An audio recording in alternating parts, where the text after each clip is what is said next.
ممكن تشرح لنا الحياه في كندا عامله ازاي؟ الكومنت ده انا رديت عليه في فيديو قبل كده، بس النهارده هرد عليه مره تانية لان انا في مكان وفي حاجه تشرح لك بالظبط الحياه في كندا عامله ازاي. تعالوا كده معايا. النهارده انا في حاجه اسمها كندا داي، واحتفال بكندا داي اللي هو الناس كلها، كل الناس اللي موجوده هنا في كندا بتحتفل بانشاء كندا، يعني احتفال قومي.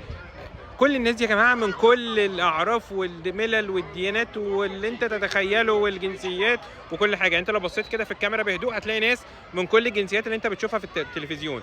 فهي دي الحياه في كندا.